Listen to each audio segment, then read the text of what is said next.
आपका मेरे new blog में। भाई मैं आज आपके लिए बहुत ही इंटरेस्टिंग ब्लॉग लेके आया हूँ। मैं हूँ इस टाइम जयपुर के ज़िला दौसा में। एक किला पड़ता है भानगढ़ का किला, जो कि दुनिया का सबसे रहस्यमय डरावना, बहुत ही ज़्यादा डरावना किला है। जैसा कि आपको पता पड़ा है दोस्तों, मैं इस समय हूँ राजस्थान के ज़िला दौसा में, जो कि जयपुर रेलवे स्टेशन से 85 किलोमीटर की दूरी पर है और बांदीकुई रेलवे स्टेशन से सिर्फ 30 किलोमीटर की दूरी पर है। भूतिया किला में भानगढ़ का जिला सबसे पहले आता है। राजस्थान में इस मौजूद 500 साल पुराने किले का लोगों में इतना खौफ है, जो लोग दिन में भी जाने से कतराते हैं। और यहाँ तक कि कहा जाता है कि रात के समय जो इस किले में जाता है वो फिर कभी वापस नहीं आता है। इसलिए सरकार ने भी खुद बोर्ड लगाकर रात में जाने से प्रतिबंध लगाया है। तो भानगढ़ के इस जिले का इतिहास क्या है, चलिए बताते हैं इस वीडियो के माध्यम से।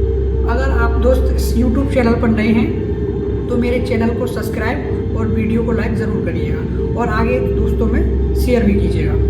तो आइए जानते हैं इस वीडियो के बारे में। भानगढ़ के जिले का निर्माण आमेर के शासक राजा भगवान दास ने सन 1573 में अपने छोटे बेटे माधो सिंह के लिए निर्माण कराया था।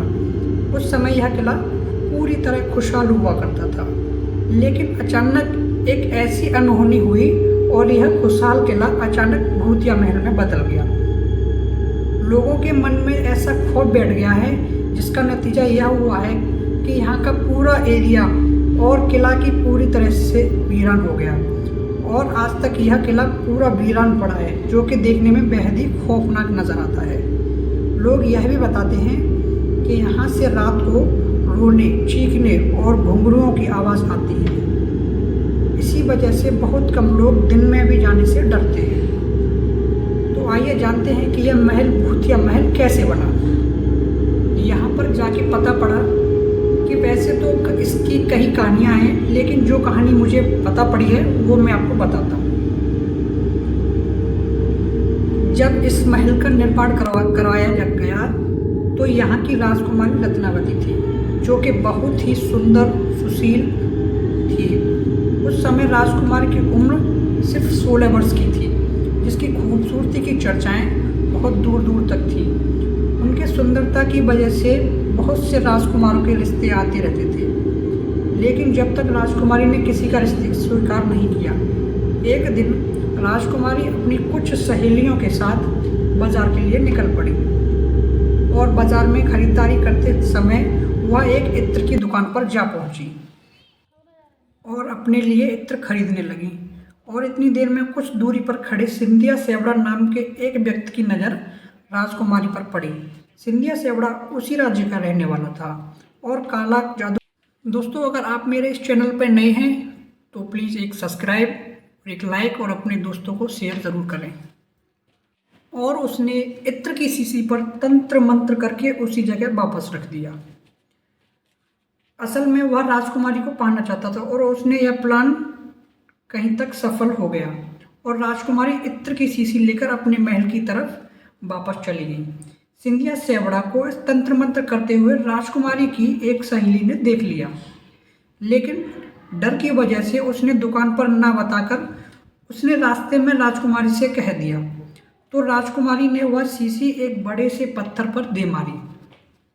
पत्थर पर इत्र लगते ही वह बड़ा सा पत्थर सिंधिया सेवड़ा की तरफ चल दिया, क्योंकि उस इत्र पर यह तंत्र मंत्र किया गया था कि यह इत्र जिस पर भी लगेगा वह उस तांत्रिक की तरफ चला जाएगा। उस पत्थर से तो तांत्रिक की मौत हो गई, लेकिन वह उस राजकुमारी और पूरे किले को श्राप दे गया कि सब लोगों की मौत हो जाएगी और उन सभी को आत्मा उस किले में ही रहेगी। इस हादसे के कुछ समय ही बाद भानगढ़ और उसके करीबी राज्य अजबगढ़ में एक युद्ध हुआ। अजबगढ़ की सेना ताकतवर होते हुए वह भानगढ़ किले में घुसकर सब सैनिकों और बच्चों को मार दिया, जिसमें कि राजकुमारी रत्नावती भी नहीं बच पाई थी। और कहते हैं इस कत्लेआम के बाद ही यह किला ऐसा है और इस नरसंहार में मारे गए मासूम लोगों की आत्माएं अभी भी इस किले में मौजूद हैं। किले के आसपास रहने वाले लोगों को चीखने चिल्लाने की आवाज़ आती है और जो कि रात को इस महल के करीब जाता है उसके गायब होने की सूचना मिलती थी। देखते देखते इस किले के आसपास की जगह सब खाली हो गई। इसीलिए यहाँ